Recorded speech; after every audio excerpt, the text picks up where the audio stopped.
cultures, especially those in northern countries, celebrate some variation of a festival of lights. Last month, we talked to you about Diwali, the Indian festival of lights, and now we're going to talk to you about St. Lucia's Day, the Scandinavian festival. St. Lucia's Day was originally set on the winter solstice, which is now December 21st.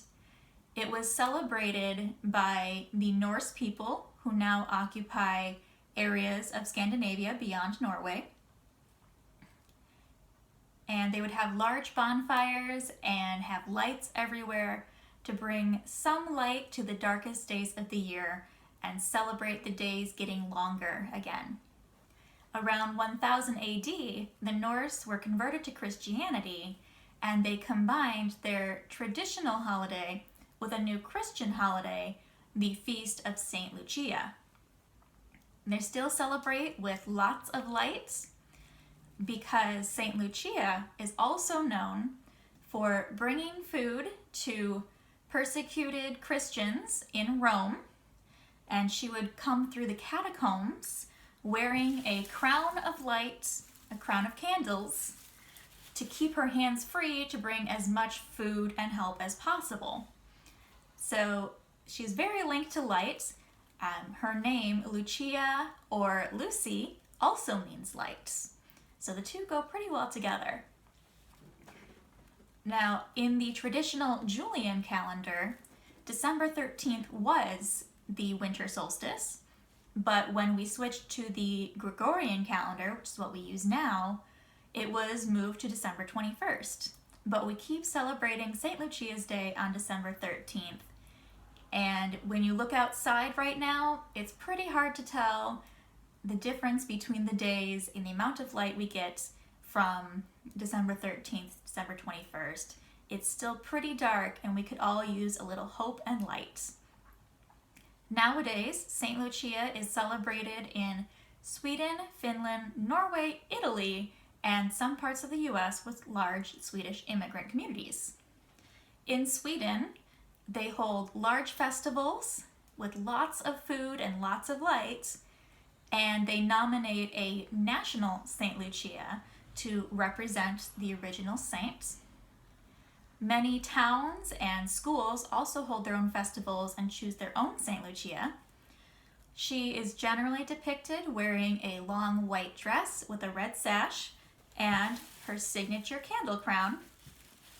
She goes from room to room, waking up the family with fresh saffron buns, other sweets, and coffee. This is a role given to the eldest daughter of a family, but the other children can still get in on the fun. The young girls can act as St. Lucia's maidens, and they are also seen wearing a white dress, and they generally carry candles in their hands rather than wearing them on their heads.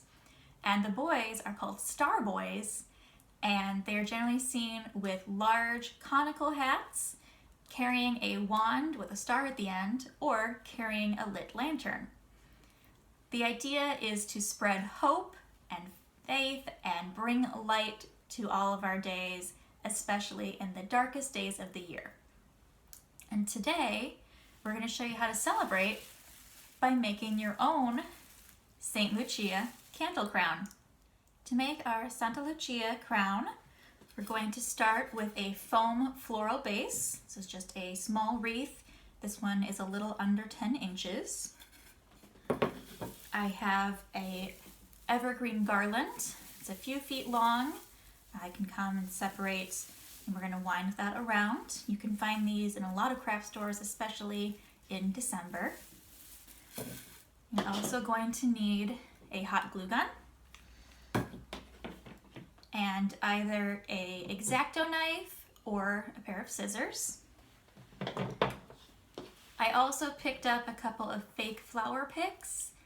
Just for decoration, this is not a requirement. And finally, you need some candles. Now traditionally, the wreaths are made with real candles and real flame. That's not exactly safe, especially for children. So nowadays, we primarily use battery-powered candles. that are a lot safer and last a lot longer. So we'll be using some battery-powered ones today.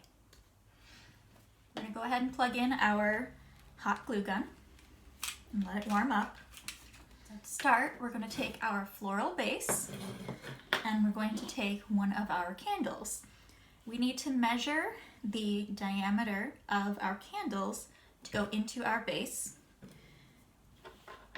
You can use your X-Acto knife or your scissors to trace around, cutting the foam as you go. You can also use a pencil to trace it, kind of make an indent in the foam, and then we're going to cut it out.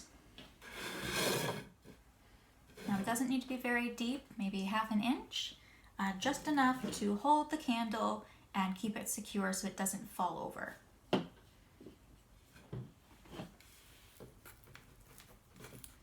You're going to want to test it with one of your candles, make sure it can get in there and that it holds it securely. You may need to expand the circle a little bit or go a little bit deeper. You can see here I've hollowed it out. Got a nice hole there. And you're going to do that for as many times as you have candles, and you want to spread them out evenly across the wreath. So I'm going to be using 5 candles. So I would do mine kind of like a star with 5 points. So I'm going to spread them out so that you can see here. And I'm going to go ahead and cut out the circles for each of these. Okay, so now I have a wreath form with 5 holes. You want to make sure they're deep enough that the candles aren't going to fall over. The deeper it is, the better they will stay in, but you don't want to go through the other side. Make sure you test the holes with your candles to make sure they are the right size. And depending on the kind of candle you're using, you could put some hot glue into the hole and put the candle in there and it will hold it very securely. The candles I'm using, however, twist from the bottom and that's how they turn on. So I need to have access to the bottom of these candles. So I'm going to just have to balance them and hope that I have done the holes on the wreath correctly. Next, we're going to take our garland and you want to unroll it a little bit. And what we're going to do, there are 2 ways to do this. The easier way would be to hot glue part of the garland down and then wind it around until you've covered the whole wreath. So you can do it like this. You want to make sure that you don't cover up those holes. You can put the candles in there to make it easier so you can get a little bit closer. So you could do this all the way around. I personally don't like feeling this texture here against my head, so I'm going to go the more complicated route. And I'm going to take lengths of the wreath and put them on the outside only. So you'll need a couple of layers of this because you want some at the bottom, probably the middle, and a little bit more at the top. And you're probably going to want some on the top, but that is not a requirement. So you want it to look more like a wreath that you might hang on your door or somewhere around your house. We're going to go ahead and use our hot glue, and I'm going to make my way around. First, I'm going to measure all the way around, and I'm going to cut just that so I'm not working with the full 6 feet. Now you might need some wire cutters for this, depending on how thick the wire of the garland is. I'm just going to make a ring of hot glue around the outer edge on the bottom of your foam base.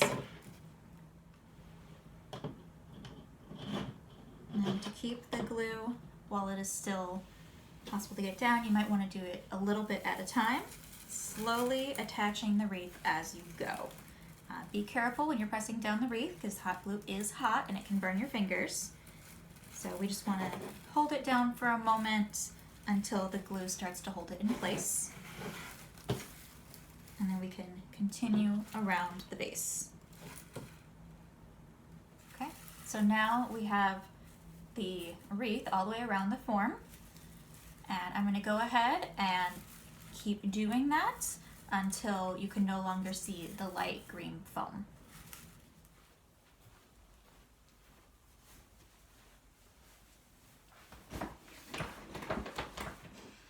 All right, now that we have that all around the sides, I'm going to do the top, but we can't cover up these holes.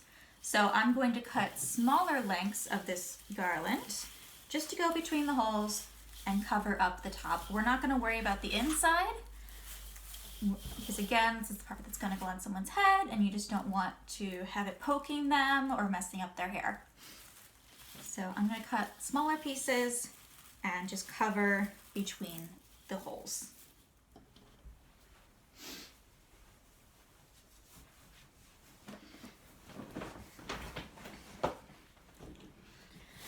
Now that we have the sides and a little bit of the top covered, we can put in the candles.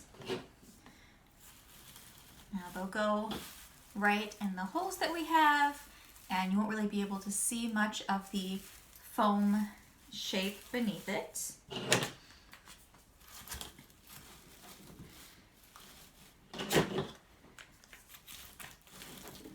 Now you could leave it like this, say basic Santa Lucia wreath or crown.